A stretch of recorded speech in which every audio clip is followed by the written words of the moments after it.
It's Friday, September 17th, 2010, and you are watching This Week in Linux News.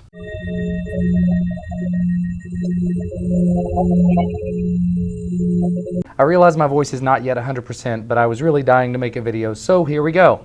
Just in case you can't see it, and you probably can't, I'm actually wearing one of the t-shirts I picked up at Ohio Linux Fest last weekend. If you haven't seen their applications before, it's actually a way to connect your existing Linux, Unix, Mac, and of course Windows machines to an Active Directory domain.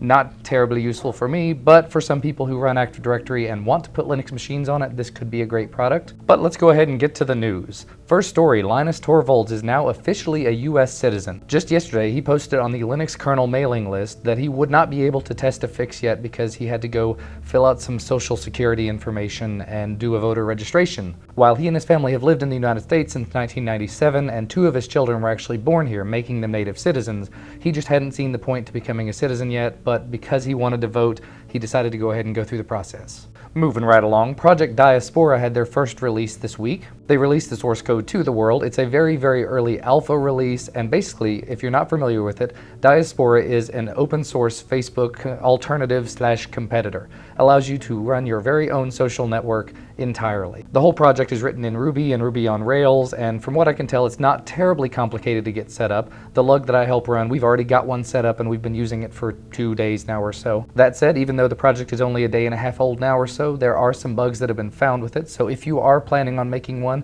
do not make it public just yet. There will be some code releases hopefully to deal with these bugs as they find them. And speaking of vulnerabilities and bugs, Adobe's admitted they found a 0-day exploit in the Flash software that's currently available. This affects every version from the current one, 10.1.82 on back. Going along with that, Adobe has actually announced that they've got a beta available for version 10.2, which has a 64-bit native version available.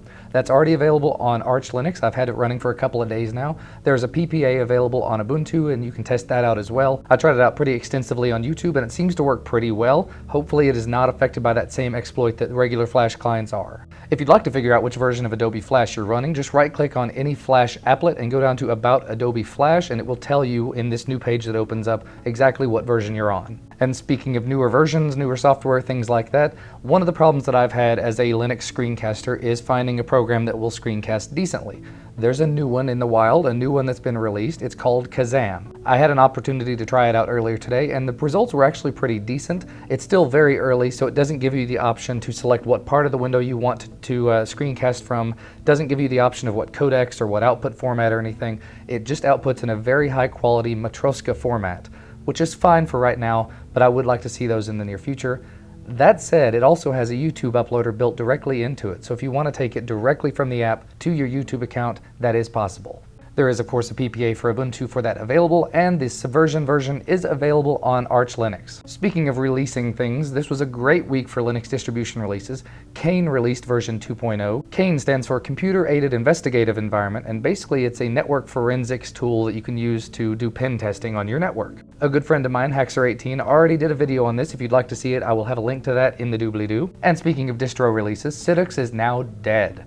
Yes, it turns out they didn't own all the trademarks in Europe for the name Citrix, so they've rebranded themselves as Apt2Sid. Sneaky Linux has already done a video on this, so if you'd like to take a look at that, again, links in the doobly-doo. It's pretty much the same thing as it was before. It's still a rolling release, but they've got a new name on it now, so if you update, you will be called Apt2Sid from now on. And the final bit of release type news, this is not exactly Linux related, but it's close. OpenSolaris is dead. We talked about that before, I believe. OpenIndiana has been born. The first release is official. They put a press release out on openindiana.org. From some of the reports I've read on it, it's got a decent amount of software available, more than the original OpenSolaris had, but less than most traditional desktop environments. It's currently only got GNOME running on it as far as desktop environments, but it's definitely a start for a brand new project. And let's wrap things up with some tablet news. While talking to TechRadar, the Google Director of Products said that Froyo was never intended to be run on tablets. Basically what he's saying there is that some of the applications in the Android marketplace just won't work correctly with a tablet. Now, some of the devices that have been slated to come out soon, like the Samsung Galaxy Tab, are kind of like a large phone instead of a tablet, so things should run normally on those. But for the majority of the newer tablets that are coming out, they really need to be aiming for Gingerbread or Honeycomb, the next 2 releases of Android that are coming. And speaking of tablets running Froyo that probably shouldn't be, ViewSonic has debuted their Tegra 2 G tablet. It's got an NVIDIA Tegra 2 chip in it. It's got a 10-inch 1024 by 600 display, a 1.3 megapixel front-facing webcam for video calling, 16 gigabytes of internal storage, and 1 gigabyte of RAM. It supports all the new Wi-Fi and Bluetooth stuff, but still no 3G for some reason. It's got USB, it's got mini HDMI, it's got an SD card slot, and it's going to weigh less than 1 pound and get up to 10 hours of battery life on one charge. It's supposed to cost $529 when it releases at the end of October, and it's going to debut in stores such as Sears and Sam's Club.